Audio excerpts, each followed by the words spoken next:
میں چونکہ اس سے بہتر ہوں اس لیے میں نے سجدہ نہیں کیا۔ ناظرین، طبری نے بیان کیا ہے کہ روح پھونکنے کے بعد جنت سے لباس منگوائے گئے اور انہیں پہنا کر حضرت آدم کو ایک تخت پر بٹھایا گیا اور اس کے بعد فرشتوں کو سجدے کا حکم دیا گیا۔ روایات کے مطابق ابلیس نے اپنے قیام وجود پر بھروسہ کر کے تکبر سے کام لیا تو خدا نے اسے مردود کر دیا اور اپنی بارگاہ سے نکال دیا۔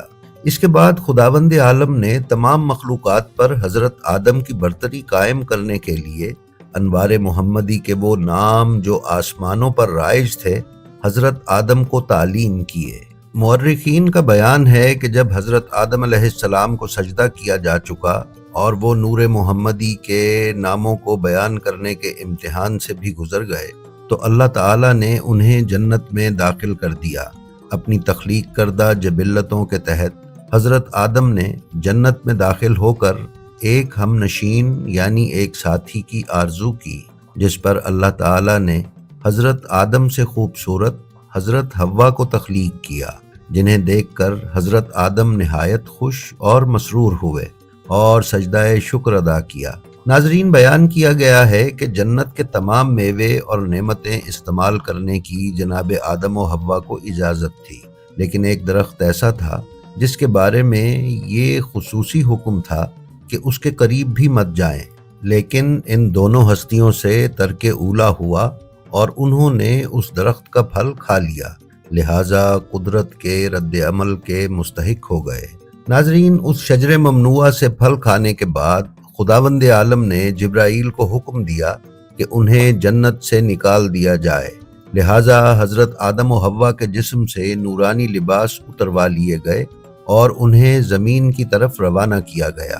جناب حوا کو جدہ سعودی عرب میں اور جناب آدم کو ہندوستان کے کوہ سراندیپ جو کہ اب سری لنکا میں ہے پر پہنچا دیا گیا۔ جدہ شہر کا نام جناب حوا کی نسبت سے ہی جدہ پکارا جاتا ہے۔ ناظرین، علامہ نجم الحسن کراروی بیان کرتے ہیں کہ زمین پر کھیتی باڑی کی ابتدا جناب آدم علیہ السلام سے ہوئی۔ جناب جبرائیل علیہ السلام نے حضرت آدم کو کھیتی باڑی کے آلات اور کھیتی باڑی کے کام سے آگاہ کیا۔ حضرت آدم علیہ السلام نے جو ترک اولا کیا تھا اس کی سزا ایک تو یہ ملی کہ جنت سے نکال کر زمین پر بھیجا گیا، اور دوسرا یہ کہ جناب حوا سے 300 سال تک ملاقات نہ ہو سکی اور ان کی جدائی میں وہ گریہ کرتے رہے۔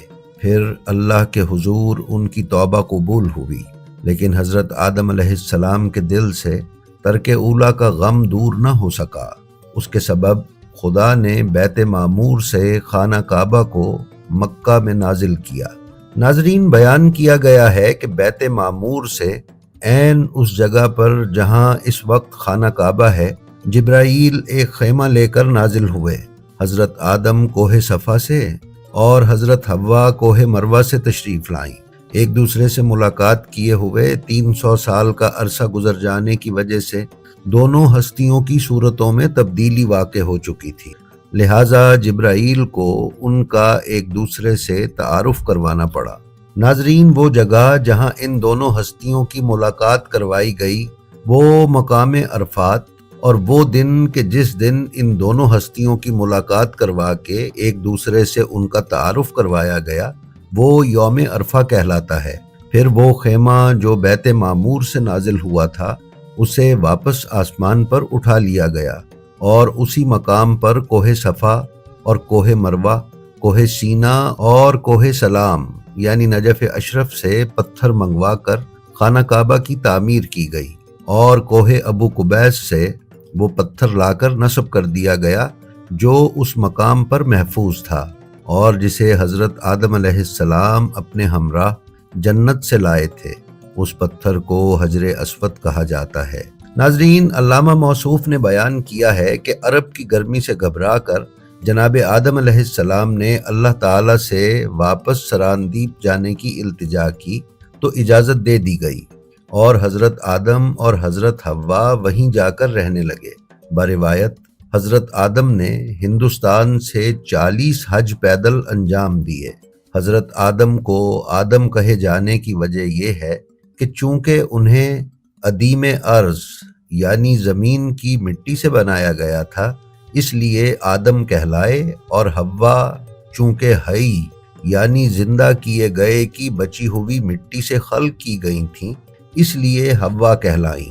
حضرت آدم علیہ السلام کا قد علامہ مجلسی نے 30 گز اور جناب حوا کا قد 17.5 گز بیان کیا ہے، جبکہ طبری نے جناب آدم کا قد 60 گز بتایا ہے۔ ناظرین، زمین پر ان دونوں ہستیوں کی ملاقات کے بعد نسل انسانی کا سلسلہ شروع ہوا اور ان کے بطن سے قابیل پیدا ہوا۔ قابیل کے 5 سال کے بعد جناب حابیل کی ولادت ہوئی۔ غرض کے دونوں فرزند پلنے اور بڑھنے لگے، یہاں تک کہ جوان ہو گئے۔ حابیل میں خدا نے کچھ ایسی صلاحیتیں دی تھیں جو قابیل میں نہیں تھیں۔ یہ نیک سرشت، لائق و فائق اور اطاعت والدین میں طاق تھے، حد درجے متقی پرہیزگار اور عبادت گزار تھے، جبکہ قابیل فطری طور پر ان تمام چیزوں سے دور تھا۔ ناظرین، یہ دونوں اب جوان ہو چکے تھے، لہٰذا ان کے والدین کو ان دونوں کی شادی کی فکر ہوئی۔ جناب آدم علیہ السلام نے اللہ کی بارگاہ میں اس سلسلے میں عرض کیا تو خداوند عالم نے انسان کی صورت میں ایک جنیہ کو قابیل کے لیے بھیج دیا، جس کا نام امالہ تھا، جبکہ جناب حابیل کے لیے خداوند عالم نے جنت کی ایک حور کو انسان کی صورت میں زمین پر بھیجا۔ اس حوریہ کا نام کتابوں میں نزلہ بیان کیا گیا ہے۔ ناظرین معظم، بیشتر کتابوں میں قابیل کا حابیل کو قتل کرنا عورتوں کے حسد کی وجہ سے بیان کیا گیا ہے، جبکہ مکتب آل محمد میں اس کی وجہ حابیل کی عورت کا قابیل کی عورت سے خوبصورت ہونا نہیں، بلکہ جناب آدم علیہ السلام کا حابیل کو اپنا وصی مقرر کرنا اور وراثت نبوت اس کے سپرد کرنا بیان کیا گیا ہے۔ یہ بھی بیان کیا گیا ہے کہ قابیل کو قتل کا طریقہ شیطان نے سکھایا اور قابیل نے حابیل کو بصرہ، عراق کی سرزمین پر قتل کیا، جس کا مختصر بیان یہ ہے کہ جناب حابیل ایک پتھر پر سوئے ہوئے تھے تو قابیل ان کے قریب گیا اور ایک بڑا پتھر اٹھا کر ان کے سر پر دے مارا، جس پر جناب حابیل نے تڑپ تڑپ کر دم دے دیا۔ جب قابیل نے حابیل کو قتل کر دیا تو ان کا خون 7 دن تک زمین پر رہ کر زمین کے اندر جذب ہو گیا اور اسے زمین نے پانی کی طرح پی لیا اور نشان قتل مٹ گیا، جس پر خداوند عالم نے زمین کو یہ حکم دیا کہ وہ آئندہ سے خون نہیں چوسے گی، لہٰذا تب سے آج تک زمین پر جو بھی خون گرتا ہے وہ زمین میں جذب نہیں ہوتا۔ ناظرین، ان دونوں بیٹوں کے بعد جناب حوا کے ہاں ایک اور بیٹے کی ولادت ہوئی جس کا نام شیس رکھا گیا۔ پھر ایک اور بیٹا پیدا ہوا جس کا نام یافس تھا۔ ان دونوں کے لیے بھی اللہ تعالیٰ نے انسان کی شکل میں 2 حوریں جنت سے زمین پر بھیجیں جن کے نام نزلہ اور منزلہ تھے۔ ان میں سے جناب شیس کے ہاں لڑکا اور جناب یافس کے ہاں لڑکی پیدا ہوئی۔ یہ دونوں بچے ایک دوسرے کے تایا چچا زاد تھے، یعنی کزنز تھے۔ پھر ان دونوں کے جوان ہونے پر ان کی شادیاں کی گئیں اور اس پاک و طاہر نکاح سے نسل انسانی کا آغاز ہوا۔ ناظرین، اس سلسلے میں ہم ایک ویڈیو پہلے ہی ریکارڈ کر کے چینل پر اپلوڈ کر چکے ہیں، آپ مزید معلومات کے لیے ہماری وہ ویڈیو ملاحظہ فرما سکتے ہیں۔ ناظرین، تاریخ میں بیان کیا گیا ہے کہ جب حضرت آدم علیہ السلام کی آدھی عمر گزر چکی اور آپ کی اولاد بکثرت زمین پر پھیل گئی تو خداوند عالم نے جناب آدم کو رسالت کے منصب پر فائز کیا اور احکامات خداوندی کے بجا لانے کا حکم دیا گیا۔ قابیل کی اولاد یمن میں آباد تھی اور بدکاریوں میں مشغول تھی، لہٰذا حکم ہوا کہ حضرت آدم علیہ السلام وہاں جا کر ان کے درمیان تبلیغ کے فرائض انجام دیں، جس پر حضرت آدم وہاں تشریف لے گئے اور انہیں تبلیغ کی، جس کے نتیجے میں کچھ لوگ تو ایمان لے آئے لیکن باقی سب کے سب کافر ہی رہے۔ ناظرین، علامہ نجم الحسن کراروی نے تاریخ اسلام میں بیان فرمایا ہے کہ حضرت آدم علیہ السلام پر 60 صحیفے نازل ہوئے تھے اور ایک دوسری روایت کے مطابق ان پر 20 صحیفے نازل ہوئے۔ کچھ روایات میں 21 کا بھی ذکر ہے۔ حضرت آدم علیہ السلام پر جو صحائف نازل کیے گئے ان میں حکمت آمیز باتیں، دواؤں کے خواص، حساب اور ہندسے کی وضاحت، نیز جن اور شیاطین کی تسخیر کے اسرار و رموز بیان کیے گئے تھے۔ جناب آدم علیہ السلام نے 930 برس کی عمر پائی۔ ان کی اولاد میں شیث علیہ السلام سب سے زیادہ متقی اور پرہیزگار تھے، اس لیے جناب آدم علیہ السلام نے انہیں سب بیٹوں پر فضیلت دی اور اپنا ولی عہد مقرر کیا اور زمین پر خلیفہ بنا دیا۔ ثعلبی کی کتاب قصص الانبیاء میں بیان کیا گیا ہے کہ حضرت آدم علیہ السلام اپنی وفات سے 11 دن پہلے بیمار ہوئے، اور اسی دوران انہوں نے جناب شیث علیہ السلام کو وصیت نامہ لکھ کر دیا اور انہیں ہدایت کی کہ قابیل اور اس کی اولاد سے اسے پوشیدہ رکھیں۔ پھر اللہ تعالیٰ کے حکم کے مطابق حضرت شیث کو اپنا وصی قرار دیا۔ پھر آپ کی روح آپ کے جسم سے عالم روحانیات کی طرف پرواز کر گئی۔ جبرائیل اور دوسرے فرشتوں نے آپ کو غسل دیا اور جناب شیث نے آپ کی نماز جنازہ پڑھائی۔ ناظرین، حضرت آدم علیہ السلام کی وفات کے بعد جناب حوا 1 سال تک زندہ رہیں اور پھر اپنے خالق حقیقی سے جا ملیں۔ تقریباً تمام کتب تواریخ میں بیان کیا گیا ہے کہ حضرت آدم کا انتقال مکہ میں ہوا اور آپ کوہ ابو قبیس میں دفن کیے گئے، لیکن اس بارے میں اختلاف ہے کہ ان کا تابوت جب حضرت نوح علیہ السلام نے دوران طوفان برآمد کیا تھا تو پھر اسے کہاں دفن کیا۔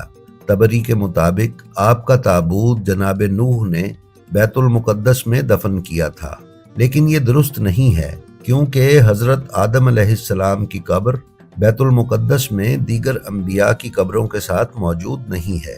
امام جعفر صادق علیہ السلام کی روایت علامہ مجلسی نے حیات القلوب میں بیان کی ہے، جس میں حضرت نے ارشاد فرمایا ہے کہ حضرت آدم کوہ ابو قبیس میں مدفون تھے، یہاں تک کہ طوفان نوح آیا، اور جب کشتی نوح اس مقام پر پہنچی تو حضرت نوح نے اللہ کے حکم سے کشتی سے اتر کر تابوت آدم کو برآمد کیا اور اسے کشتی میں رکھ کر روانہ ہو گئے۔ روانگی سے پہلے کشتی نوح نے خانہ کعبہ کا 7 بار طواف کیا، پھر روانہ ہوئی، یہاں تک کہ مسجد کوفہ پہنچی۔ وہاں پہنچ کر جب طوفان ختم ہوا تو کشتی سے جناب نوح نے تابوت آدم نکالا اور نجف اشرف میں دفن کر دیا۔ ناظرین، بعض روایات سے معلوم ہوتا ہے کہ حضرت نوح علیہ السلام نے 3 قبریں تیار کی تھیں، ایک حضرت آدم کے لیے، دوسری اپنے لیے اور تیسری حضرت علی علیہ السلام کے لیے۔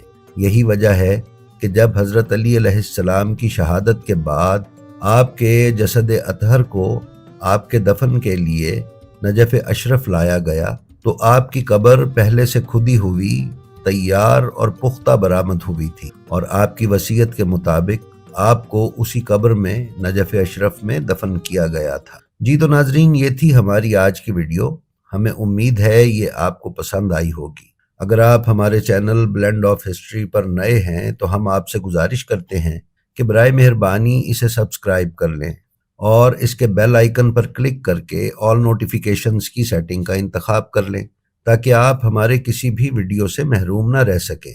اس کے ساتھ ہی ساتھ ہمارا جو ویڈیو آپ کو پسند آئے اس کا لنک اپنے حلقہ احباب میں شیئر کرنا نہ بھولیں تاکہ علوم محمد و آل محمد کی نشر و اشاعت میں آپ کی حصہ داری برقرار رہے۔ ہماری آپ سے یہ بھی درخواست ہے کہ آپ اپنا اور اپنے متعلقین کا بے حد خیال رکھیں اور خلق خدا میں آسانیاں تقسیم کرتے رہیں۔ خدا آپ کا حامی و ناصر ہو۔ السلام علیکم۔